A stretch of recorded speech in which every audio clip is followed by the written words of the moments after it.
সাইয়েদনা ইব্রাহিম বললেন, ঘরের দরজার চৌকাঠ পাল্টে ফেলো। মনে আছে ঘটনা? তা ভুলে গেছেন বোধহয়।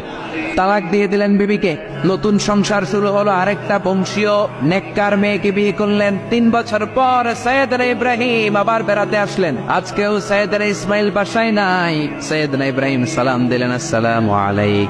এবার জাদুমাখা কণ্ঠে, কুকিল কণ্ঠে, মোলায়েম কণ্ঠের একটা মেয়ে ঘরের ভেতর থেকে বলে, ওয়ালাইকুম আসসালাম। ওয়ালাইকুম আসসালাম। সাইয়েদনা ইব্রাহিম বললেন, কাইফা হালুকি ইয়া উম্মি, মা কেমন আছো বলো বলো। মেয়েটা বলে, আলহামদুলিল্লাহি আলা কুল্লি হাল, সব অবস্থায় আলহামদুলিল্লাহ। সুবহানাল্লাহ পড়ে। সংসার কেমন চলে? কয় খুব ভালো। খাওয়া দাওয়ার অবস্থা কি? কয় আরো ভালো। এবার মেয়েটা বলে, কে আপনি? এই মরুভূমির মাঝখানে রৌদ্রের মধ্যে দাঁড়িয়ে দাঁড়িয়ে কথা বলেন, কেউ তো কোনোদিন আমাদের খোঁজ নিতে আসে না, কে আপনি? ঘরে আসেন। সাইয়েদনা ইব্রাহিম বলে, না, আমার পরিচয় দিব না, ঘরেও আসবো না। মেয়েটা বলে, আপনি যদি ঘরে না আসেন আমি কিন্তু রাগ করবো। সুবহানাল্লাহ কোন। জোর করে ঘরে নিলেন, শরবত খাওয়ালেন, খেজুর খাওয়ালেন, রুটি খাওয়ালেন, মাংস খাওয়ালেন।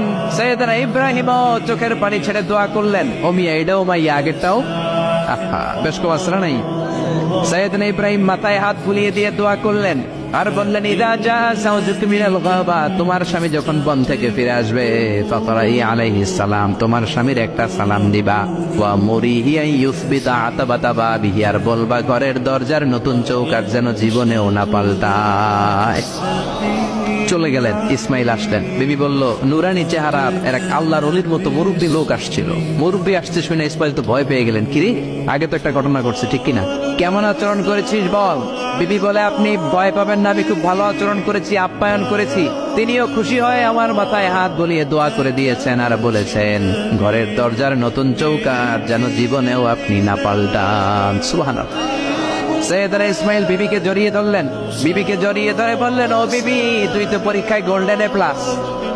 যেই মুরব্বী লোকটা এসেছিল সাধারণ কোনো মানুষ নয়, তোমার শ্বশুর আমার বাবা ইব্রাহিম খালিল। আমার বাবা যেই কথা বলে গিয়েছেন, যে ইঙ্গিত দিয়েছেন, এটা তো গ্রিন সিগন্যাল।